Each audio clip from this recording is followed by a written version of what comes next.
Hello hi friends, welcome back to my channel S K Kausar. నేనైతే మీ ముందుకు మటన్ పాయా కర్రీ ఎలా చేయాలో చూపించడానికి అయితే వచ్చేసానండి. ఇది వచ్చేసి మటన్ పాయా బాగా క్లీన్ చేసుకోవాలి. క్లీన్ చేసుకున్న తర్వాత కుక్కర్లో కొద్దిగా ఆయిల్ వేసుకుని ఉల్లిపాయ పచ్చిమిర్చి వేసుకొని కొద్దిగా దాల్చిన చెక్క, మీడియం సైజ్ దాల్చిన చెక్క, 4 లవంగాలు వేసేసుకుని బాగా గోల్డెన్ బ్రౌన్ కలర్లో వచ్చేంత వరకు ఫ్రై చేసుకోవాలి.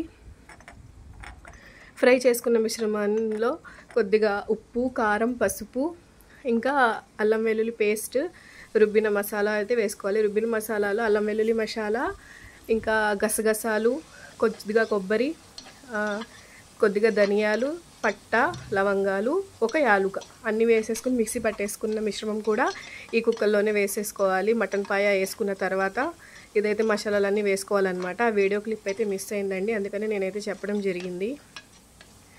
ఇదంతా వేసేసుకున్న తర్వాత మనం కుక్కర్లో విజిల్ అయితే పెట్టేసుకోవాలి. కుక్కర్లో విజిల్ పెట్టుకున్న ఒక 8 to 9 విజిల్స్ పెట్టుకోవాలన్నమాట. పెట్టుకున్న తర్వాత మనకు ఈ మటన్ పాయా కర్రీ అయితే రెడీ అయిపోయింది. ఇదిగోండి, ఈ విధంగా రెడీ అయిపోయింది అనమాట. Thank you for watching. Subscribe for more videos. Bye.